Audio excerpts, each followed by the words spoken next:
문자로 들어온 종목들 하나씩 살펴보도록 할게요. 네, 첫 번째 종목 삼성전기였습니다. 매수가는 19만 4천 원이고요. 20%에 들고 있습니다. 매수를 하시고 주가가 쭉 빠졌다가 지금 다시 올라오고 있는 상황이긴 하지만 시원한 상승을 보여주지 못하고 있어요. 좀 어떻게 대응해야 좋을까요? 일단 뭐 걱정할 필요는 좀 없다. 이렇게 네. 좀 말씀을 드리겠고요. 왜 그러냐면 지금 삼성전기가 좀 돈줄이 날 것 같아요. 돈줄. 진짜요? 예. 그 이유가 뭐냐면 네. 삼성전기의 뭐 핵심은 지금 삼성전기가 하고 있는 게 MLCC가 이제 첫 번째고요. 두 번째는 카메라 모듈, 세 번째는 반도체 기판입니다. 셋 다 지금 다 좋아요. 예, 다 좋은데 특히 지금 MLCC에서 어떤 현상이 발생되냐면 뭐 MLCC는 뭐 산업의 뭐 쌀이라고 IT의 쌀이라고 뭐 그렇죠. 뭐 오히려 뭐 반도체보다 지금 더 이익이 좋다. 뭐 이런 얘기가 좀 나오고 있고. 근데 삼성전기가 지금 2위예요, 2위. 네. 그 1위가 이제 일본에 있는 무라타 제작소라고 거기가 뭐 부동의 그 1위고 비중이 한 걔네가 이제 세계 시장에서 한 40% 중반대를 차지하고 그 밑에 삼성전기가 한 20% 중반대. 그 밑에 또 3위 업체가 또 있어요. 뭐 타이어 유대인가 뭐 네. 그런 다이오 그게 한 네. 10%대 뭐 초중반. 여기서 이제 업체랑 뒷장 막 하고 있는데 조금씩. 예. 근데 1위가 일단 멈췄습니다. 코로나 때문에 일본에서 지금 난리가 났어요. 네. 예. 뭐 한두 명 나온 게 아니라 한꺼번에 이제 90몇 명이 나왔습니다. 그래서 이게 31일까지 가동 중단을 한 다음에 좀 상황을 본다고 했는데 뭐 재개됐다는 얘기가 지금 안 나오고 있어요. 예, 이게 심각해졌다는 거, 몇 병이 더 나왔다는 겁니다. 이제 일본 지금 난리잖아요, 지금. 그렇죠. 예, 올림픽 이후에. 예, 그게 지금 뭐 계속해서 지금 난리고 아마도 한 1, 2주 정도 더 좀 딜레이가 될 것 같습니다. 1위가 멈췄어요. 예, 지금. 그러니까 삼성전자 D램에 멈췄다고 생각하시면 됩니다. 그리고 또 3위가 또 멈췄어요. 3위가. 이것도 말레이시아 공장이 있는데 지금 동남아도 지금 좀 난리예요. 예. 동남아도 이제 백신이나 이런 것들이 보급이 잘 안 돼서 네. 예. 동남아 쪽도 지금 멈췄기 때문에 1위가 3위가 멈췄는데 삼성전기는 멀쩡히 지금 예. 돌아가고 있어요. 이렇다는 거는 자 MLCC가 아직까지는 이게 재고나 이런 것들이 좀 여유가 있긴 한데 네. 그러면 지금 야 이거 곳곳에도 멈춰버리네. 다음에 예, 그러면 주문을 할 때 많이 주문하겠죠. 걱정되니까. 네. 집에 아직도 마스크 쟁여놓고 있잖아요. 그렇죠. 예, 이거 저 MLCC를 엄청나게 지금 쟁여놓을 거라고요. 예, 그러면 3분기, 4분기가 실적이 좀 굉장히 폭발할 가능성이 높고 MLCC가 그 주문 평소보다 많이 주문하기 때문에 가격이 급등할 여지가 지금 굉장히 빠른 시간 안에 네. 그럴 가능성이 상당히 높아졌다. 그러니까 돈줄이 난다는 겁니다. 가격 급등으로 인해서 돈줄을 날 수가 있는 종목이다. 예. 결론은 보유하시라는 얘기예요? 보유하고 목표가 주가가 그렇다고 항상 뭐 바로 가지는 않습니다. 예, 바로 가지는 않고 네. 뭐 돈을 잘 벌면 올라가는 거 아니겠어요. 그럼 매수가 회복 가능하냐 물어보셨는데 가능은 하겠죠? 걱정하지 말라 그랬잖아요. 네. 이게 질문을 보게 되면 질문이 있잖아요. 예. 거기에 답을 해주셔야지. 그래서 걱정하지 말라고. 걱정하지 말라고. 예. 걱정하지 말라. 그럼 그래서 바로 수익까지도 올라간다는 된다. 얘기는 아닙니다. 예. 조금만 기다려 보면은 매수가는 회복이 되고 수익까지도 가능하다. 그렇죠. 예. 알겠습니다. 첫 번째 종목. 저도 있어요. 저는 있으세요? 하나만 보여드릴게요. 네. 지금 차트 제가 이제 켜놓은 화면을 보여주시게 되면 이게 다이유된 차트거든요. 왜 이렇게 안 잡아주시나. 자, 사상 최고치를 넘어갔죠? 지금. 보이십니까? 이게 네. 이제 좀 제가 1년치를 보여드렸는데 최근에 이제 무라타 공장 셧다운되고 나서 다이유된이 치고 나가가지고 신고가를 갱신했어요. 당연히 삼성전기 가져가야 된다. 근데 얘도 멈췄거든요. 얘도 멈췄어요? 예. 돌아가면서 다 멈춘데도 올라갑니다. 그 얘기는 다이유된도 멈췄어요? 말레이시아 그냥 일부 공장이긴 좀 한데 들어주셔야 되는 거 멈췄어요. 아닌가요? 얘도 멈췄어요. 1, 2, 3이 다 멈췄다. 잠깐 딴 생각했었어요. 예. 얘도 멈췄는데도 올라가네요. MLCC 가격이 앞으로 오를 가능성이 높아 보이네요. 네, 알겠습니다. 삼성전기 걱정하지 말고 일단 보유를 해보자 이런 의견을 주셨고요. 저희 두 번째 종목도 바로 살펴보도록 하겠습니다. SKC입니다. 매수가는 12만 원이고요. 보유 비중은 40% 들고 계십니다. 전일 외국인과 기관의 매수가 들어오면서 4%대 강세를 보였는데요. 이분은 지금 수익 중이긴 하지만 변동성이 커서 걱정이라고 하세요. 좀 악재가 있냐고 물어보셨는데 이것도 대표님께 먼저 여쭤볼게요. 진짜 악재가 있었죠. 예, 악재가. 그러니까 악재를 누군가 만든 것 같아요. 예. SKC에 대해서. 그러니까 잘 이제 뭐 반등이 나오다가 갑자기 이제 뚝 떨어졌습니다. 며칠 전에 보고서가 나왔어요. 유한타증권에서. 네. 근데 뭐 자 SKC의 핵심은 이제 동박 아닙니까? 예, 동박. 예, 뭐 핵심 소재고 이게 지금 뭐 쇼티지에 난리라고 해서 그래서 이제 증설을 뭐 엄청나게 했습니다. 이제 엄청나게 계획들을 이제 발표하고 그러니까 이제 증설하고 막 잘 가네. 뭐 깔 게 없으니까 이제 증설 갖고 좀 까네요. 예, 증설을 가지고 이게 너무 증설해 갖고 이자병이나 이런 것들이 또 나중에 향후에 몇 년 후에 또 이게 너무 증설이 되니까 여기저기 증설이 되니까 이게 또 가격이 떨어질 수도 있다. 그리고 또 이자병이 이런 것들이 굉장히 좀 많이 나올 수 있다. 그런 논리로 해서 참 목표가를 또 낮췄더라. 난 희한한 그 보고서를 또 봤습니다. 아, 그럼 이번에 급락은 그 리포트에 예, 그 영향을 받은 거예요? 리포트 영향 때문에 그 하락이 나왔는데 근데 참 예, 이렇게 1년에 한 5년 동안 상당 기간 5년 이상 50%씩 성장을 해야 돼요. 전기차 이쪽은. 그러니까 그 정도 성장을 하니까 맘 놓고 SKC가 또 증설을 하고 그 걔네들은 뭐 생각이 없을까요? 예. SK가 아무 생각이 없나요? 생각이 있겠죠. 예, 그 계획대로 플랜대로 증설을 하기. 이렇게 한 자기네들이 만들잖아요. SK 이노베이션 만들잖아요. 거기에 계획대로 이제 증설 그 계획을 맞춰서 하고 있는데 그걸 가지고 너무 증설해 갖고 이걸 가지고 이자 비용 이런 것들 한다는 거 이거 분석한 친구가 아무래도 뭐 그런 은행 섹터나 채권 섹터를 분석하는 그런 입장에서는 그렇게 할 수 있어요. 네. 그러니까 전통적으로 이쪽 섹터를 분석하는 애가 갑자기 거기서 잘못 온 것 같아. 예. 종목 분석은 이제 잘못한 것 같죠. 네. 예, 그런 게 있었지 않았나. 그러면 예, 싶습니다. 잘못된 분석이다. 그럼 앞으로의 주가는 어떻게 보시나요? 주가는 회복하죠. 잘못했으니까 회복하는 겁니다. 예. 대표님께서는 동의를 하시나요? 저는 왜 그런지 알아요. 왜 그런 보고서가 올라왔는지 누구보다 잘 이 생태계를 잘 이해하는 사람이에요. 왜요? 왜? SKC는 주식 선물이나 파생이나 연동되어 있어요. 매도로 잘못 친 사람들도 많을 것이고 네. 하방에다 걸었는데 주가가 올라가니까 손실이 커지는 분들은 굉장히 많으실 겁니다. 그런 맥락에서 부정적으로 보시는 분들도 계실 거예요. 그런데 그 보고서 쪽에서 이제 그 보고서가 나오고 나서 또 급하게 또 노무라가 반박 보고서를 냅니다. 회사도 아니고 노무라가 반박 보고서를 바로 내요. 네. 왜 그러냐면 노무라는 이제 매수했거든요. 주식 선물로. 파생이나 연동되다 보니까 이 매도와 매수의 공방이 펼쳐질 수밖에 없고 거기에 또 보고서들도 같이 나타나는 그런 현상 중에 하나라고 보고요. 그럼 누구 말이 맞냐? 노무라의 말이 더 맞는 것 같아요. 왜 그러냐면 지금 이제 화학산업이 내년에 정체되기 때문에 뭐 앞으로의 실적 성장치가 주가에 많이 녹아져 있다라고 얘기하는데 화학은 내년에도 좋을 겁니다. 그리고 동박은 당연히 좋을 수밖에 없고 전기차 쪽은. 그리고 반도체 소재도 좋을 수밖에 없기 때문에 실적이 여기서 정점이다라는 논리는 또 둔화가 될 것이다라는 논리는 틀려요. 화학도 내년에 계속 좋을 가능성이 높다라고 우리는 파악하고 있거든요. 즉 결론은 주가를 가져가는 것이 맞겠고요.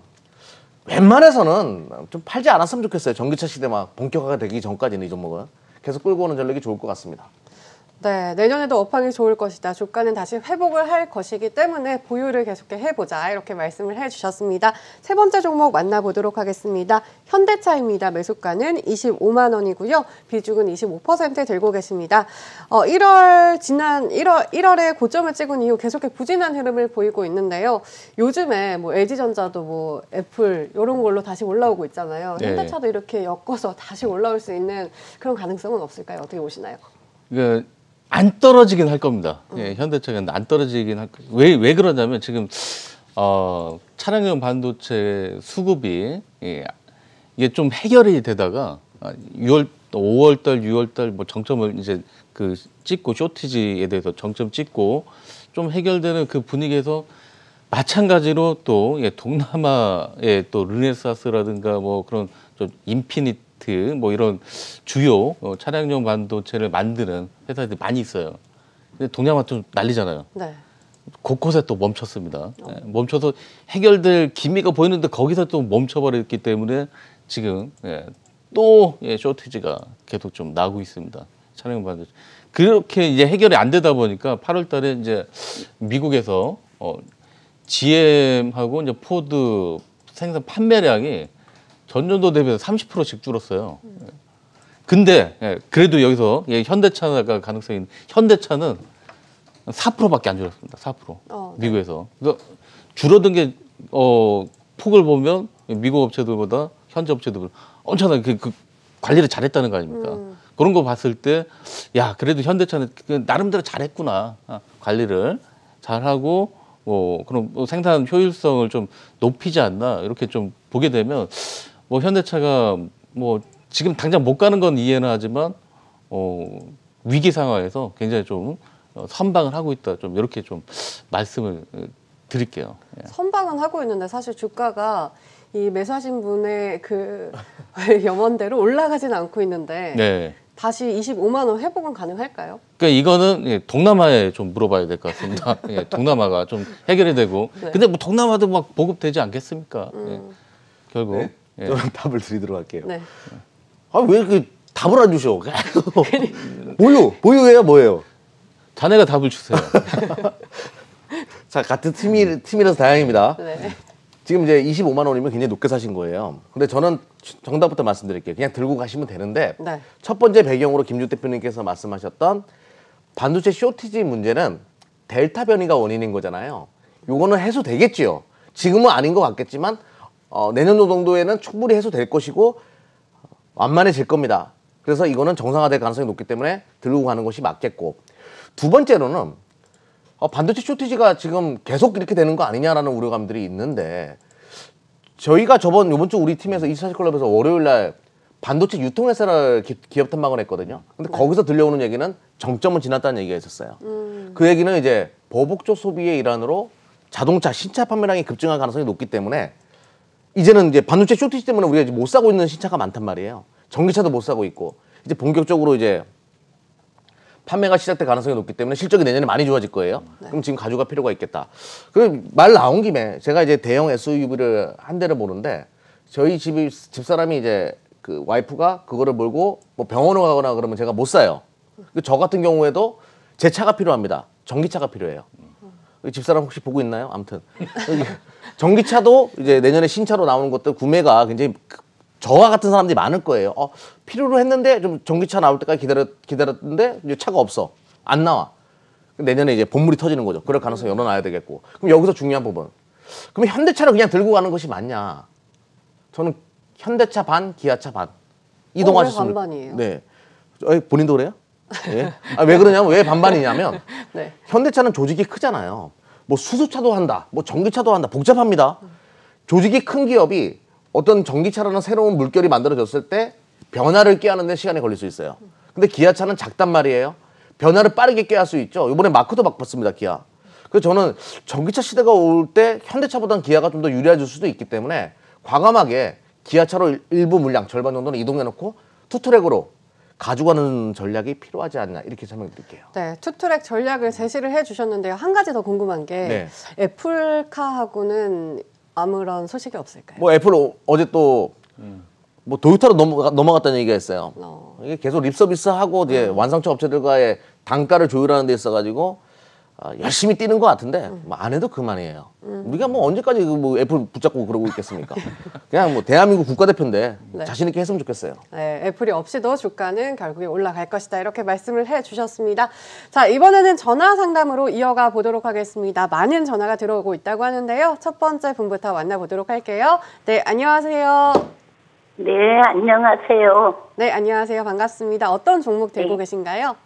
대덕전자를 18,900원에 샀어요. 네, 비중도 20%. 알려주시겠어요? 20%. 대덕전자 18,900원에 20% 들고 계십니다. 기관이 꾸준히 사주고 있는 모습이긴 한데요. 어떤 점이 가장 궁금하신가요? 글쎄 올라갈 수 있을까 못 올라갈까 걱정돼서. 네, 바로 여쭤보도록 하겠습니다. 이 종목 매수가 회복하고 계속해서 수익까지 창출을 할 수 있을까요? 당연히 그럴 만한 이제 종목이고요. 네. 대덕전자 뭐 PCB 쪽에서는 뭐 원투펀치 뭐 굉장히 경쟁하는 업체예요.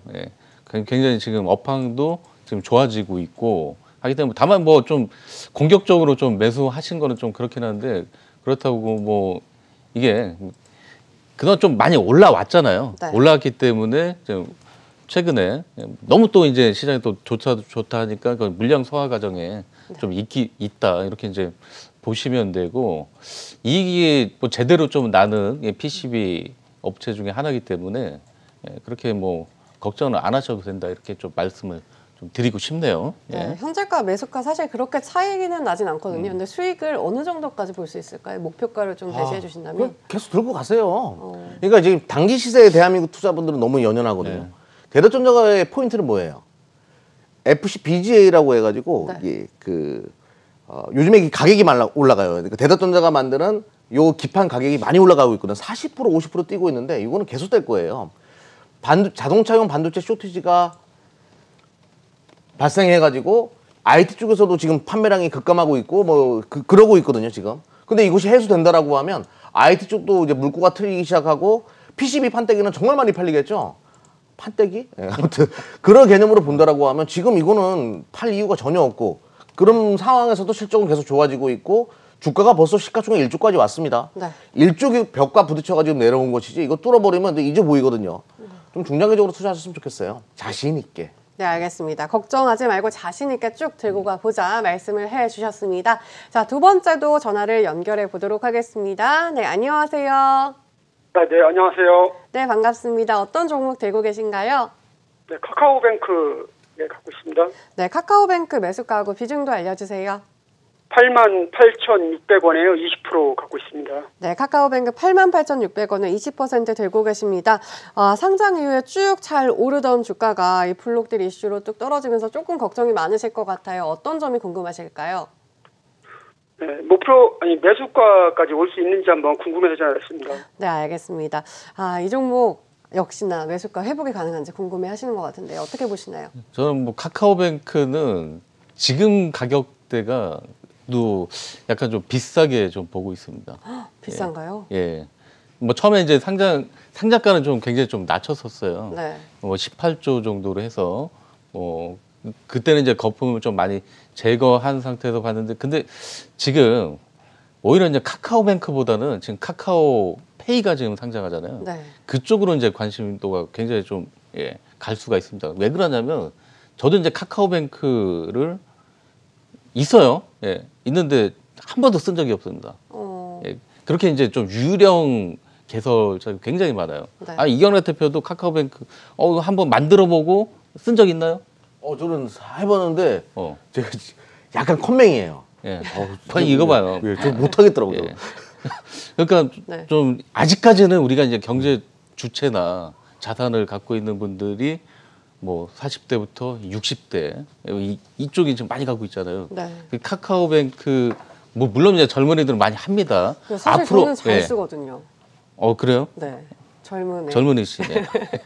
예, 근데 저희처럼 좀 애매한 뭐 낀 세대들은 이게 좀 많이 좀 안 써요.